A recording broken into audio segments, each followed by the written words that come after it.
પાર્ટીની કે અમારા ઉમેદવારોની ચૂંટણી નથી।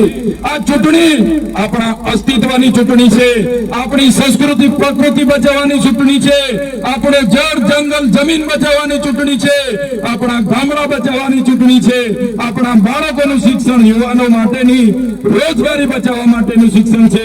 એટલે આ ચૂંટણીમાં બધા જ મારા વડીલો, માતા બહેનો, યુવાનોને હું અપીલ કરવા માટે આવ્યો છું, આ ચૂંટણીમાં તન મન ધનથી આમ આદમી પાર્ટીને જીતી લાવો।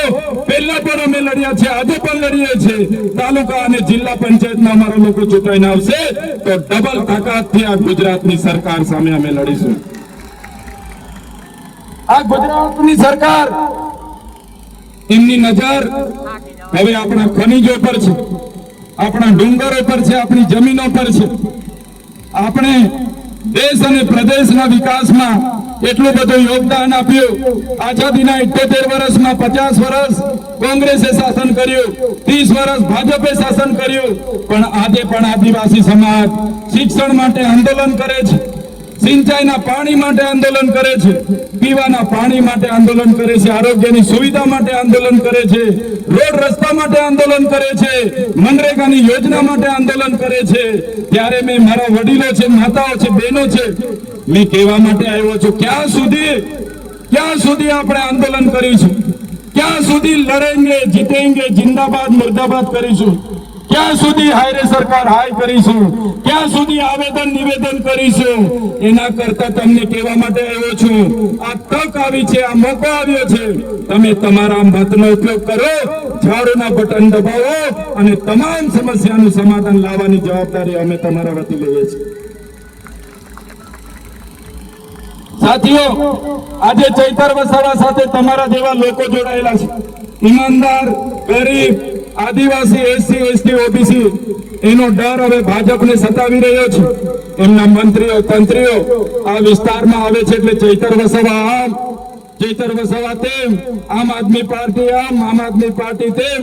આમ આદમી પાર્ટીના કેજરીવાલજી દિલ્હીમાં હારી ગયા, કેજરીવાલ અને બધા લોકોને જેલમાં નાખી દીધા, ચૈતર વસાવાને જેલમાં નાખી દીધા।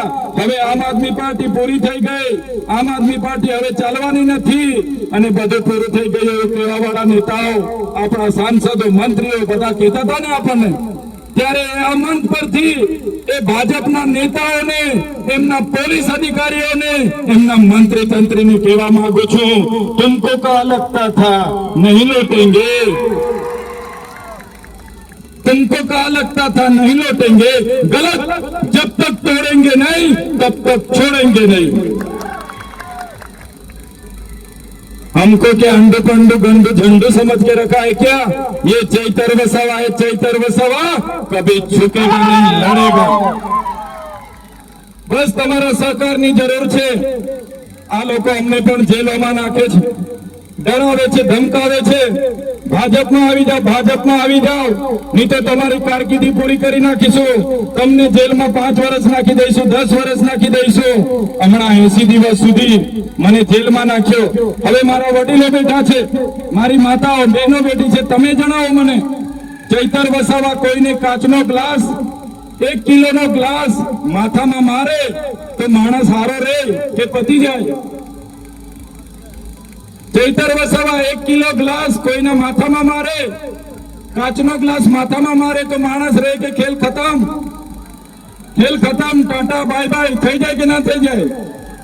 થઈ જાય। આદિવાસીનું ખૂન છે, 1 કિલોનો ગ્લાસ માથામાં મારો એટલે ટાટા બાય બાય, ખેલ ખતમ।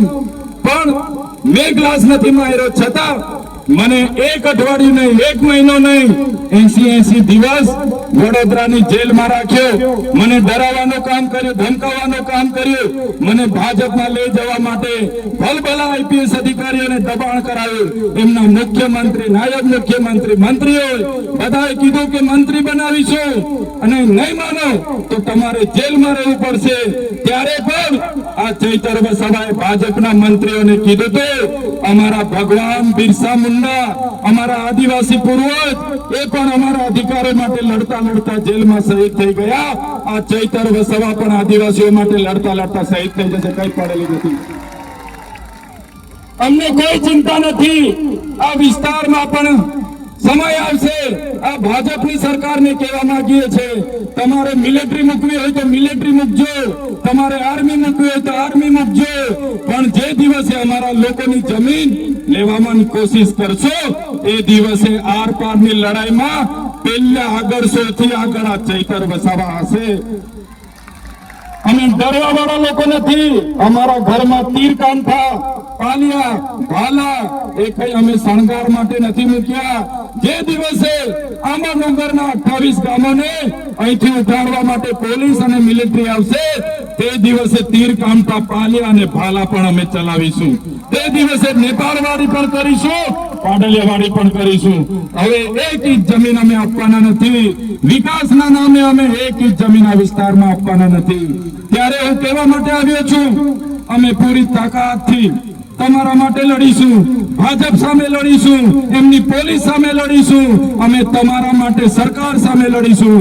બસ તમારે સહકાર આપવા માટે આ તાલુકા અને જિલ્લા પંચાયતના ઉમેદવારોને એકવાર તમારે જીતાડી લાવવાના છે.